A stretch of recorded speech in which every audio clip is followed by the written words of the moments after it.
Facebook, Twitter, Pinterest और Instagram. कौन सा प्लेटफॉर्म चूज करूँ मैं अपने पोस्ट के लिए?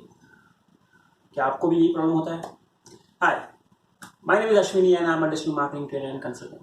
सो मैं ये क्वेश्चंस बहुत फेस करता हूँ जब भी मैं ट्रेनिंग में जाता हूँ या वर्कशॉप में जाता हूँ या कंसल्टेशन पे जाता हूँ। मेरा सिंपल सा सवाल होता है, जो भी मुझे क्वेश्चन पूछता है कि मैं कौन सा ब्रांड चूज करूँ, प्लेटफॉर्म चूज करूँ अपने ब्रांड के लिए, तो मैं पूछता हूँ कि आपका फोकस क्या है।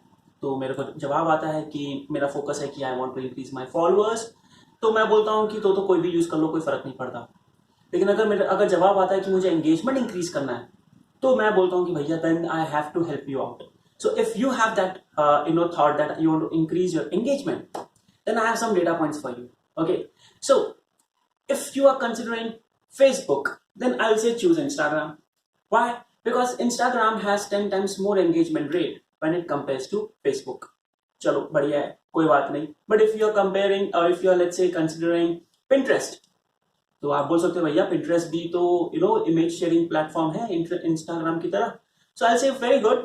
Pinterest and Instagram have the similar kind of feed where you share the image, but over here also Instagram has 54 times more engagement rate when it compares to Pinterest. Fair enough. Now let's understand what is the engagement rate when it comes to Twitter.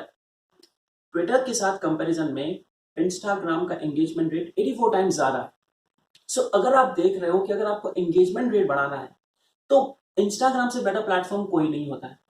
वहां पर अगर आपका content amazing है, अगर आपका content user के कुछ questions को आंसर करता है और आप कंटेंट को इस तरीके से पुट करते हो और आपकी फ्रीक्वेंसी अच्छी है, तो आपका एंगेजमेंट होना बहुत ही नॉर्मल है। People will engage with you, people will like your post, they will comment, they will share, they will be able to relate with your post. So if you want to increase your engagement, Instagram is your answer. Okay, now how to increase it, let's find out that also.